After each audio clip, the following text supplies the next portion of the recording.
예수님이 십자가에 달린 시간은 유대인 시각으로 제3시부터 제9시까지였습니다. 우리 시간으로는 이제 6시를 더하면 됩니다. 그러니까 오전 9시부터 오후 3시까지였습니다. 성경은 12시부터 흑암이 덮였다고 표현하고 있습니다. 그리고 예수님께서 내가 목마르다라고 말씀하신 때는 3시가 다 되어서입니다. 예수님은 숨을 거두시기까지 6시간을 매달려 계셨고요. 온몸에 피가 파열된 혈관을 통해서 서서히 그렇게 모두 빠져나갔습니다. 의학적으로 보면 우리 몸에 물이 1에서 3%가 부족하면 심한 갈증이 나고요. 그리고 5% 정도가 부족하면 혼수 상태에 빠지고, 그리고 12%가 부족하면 죽게 된다고 합니다. 꽤 오랜 시간 십자가에 달려 있던 예수님께서는 인간적으로 극도의 갈증을 경험하셨습니다. 그리고 요한은 이를 성경을 응하게 이루려고 하셨다라고 증언을 합니다.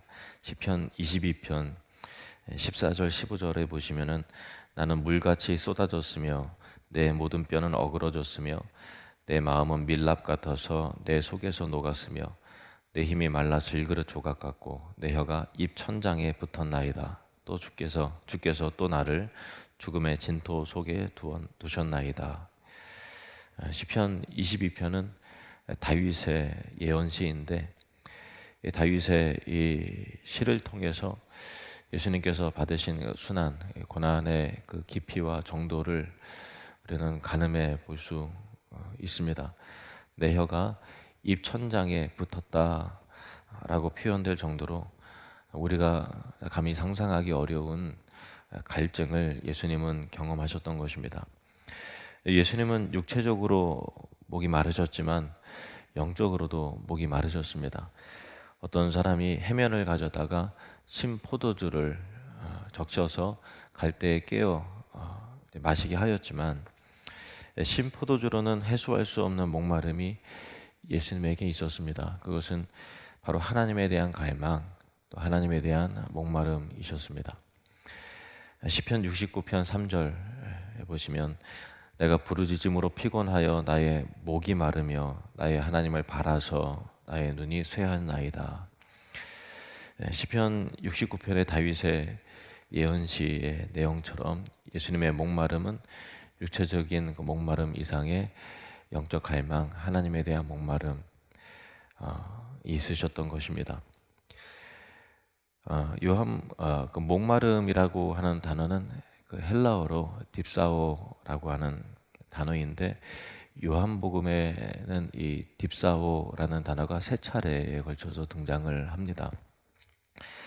제일 먼저는 요한복음 4장인데 예수님이 사마리아의 그 수가라고 하는 동네에 가셔서 곳에 한 여인을 만나죠. 그 여인과의 대화 속에서 이 딥사오라는 단어가 나옵니다. 예수님은 여인에게 물을 달라 하셨습니다.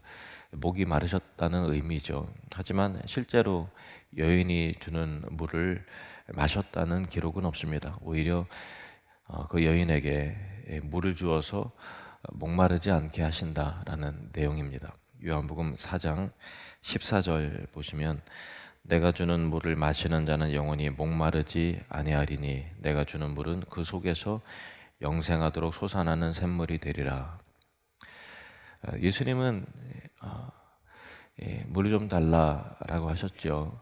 내가 숨겨진 의미는 내가 목이 마르니 물을 좀 주시오라고 하는 말씀이셨습니다. 그렇게 여인에게 말을 건네셨지만 오히려 예수님은 우리에게 영원히 목마르지 않는 샘물을 주시기 위함이었다.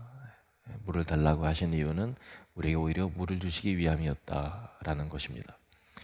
예수님은 우리의 영적인 갈증, 하나님만이 채우실 수 있는 공허와 갈증을 채우는 영생하도록 솟아나는 샘물이 되시기 위해 이 땅 가운데 오셨고 우리를 찾아오시는 분이시다 라는 메시지입니다.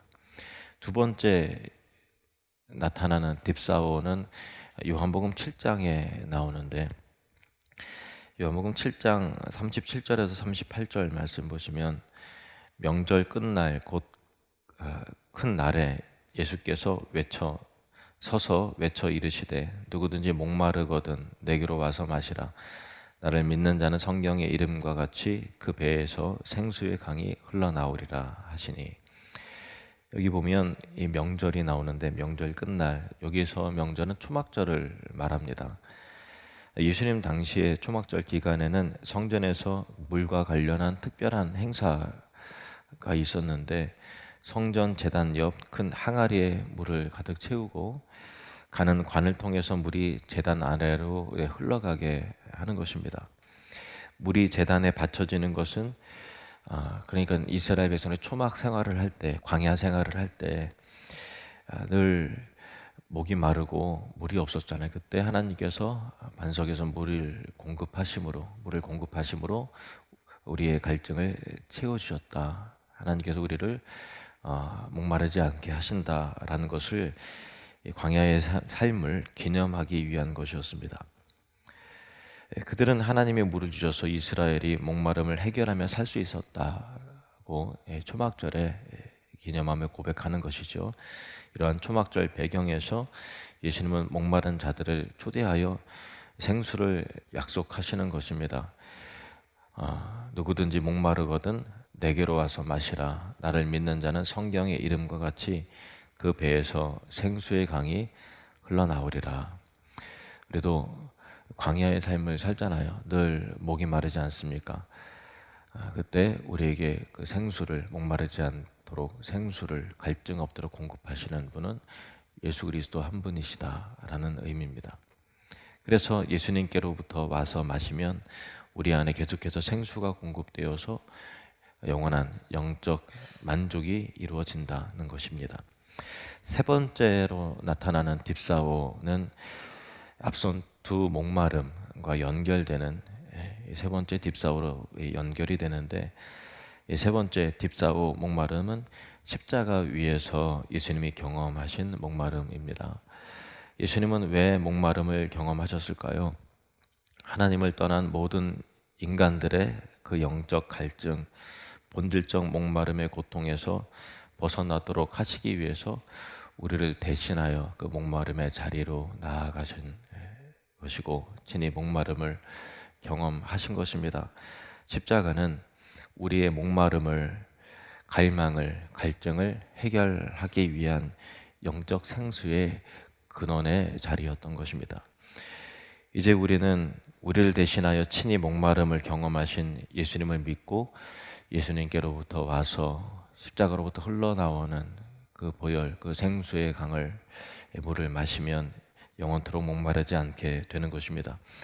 공허하고 의미 없는 헛된 인생이 아니라 영원한 하늘의 가치를 소망하며 품고 살아가는 가치 있고 의미 있는 만족함을 누리는 삶을 살게 되고, 그리스도 안에서 영원한 은혜와 또 감사의 고백과 만족과 찬미를 드리는 삶을 살게 되는 것이죠. 그리고 하나님 나라가 이루어질 때 갈증의 완전한 해소가 이루어지게 될 것입니다. 요한계시록 7장 16절 17절 말씀 우리 함께 읽겠습니다. 그들이 다시는 줄이지도 아니하며 목마르지도 아니하고 해나 아무 뜨거운 기운에 상하지도 아니하리니 이는 보좌 가운데 계신 어린 양이 그들의 목자가 되사 생명수 샘으로 인도하시고 하나님께서 그들의 눈에서 모든 눈물을 씻어 주실 것임이라. 아멘. 그날에 우리는 모든 육체의 고통이 그치게 될 것이며 다른 사람들과의 갈등이 사라지게 될 것입니다. 하나님과의 친밀한 교제 가운데서 영원한 안식을 누리게 됩니다. 영육 간의 모든 고통이 사라지고 하나님으로부터 진정한 기쁨과 평화를 누리기에 어떠한 갈증도 없는, 어떠한 목마름이 없는 만족이 있게 될 것입니다.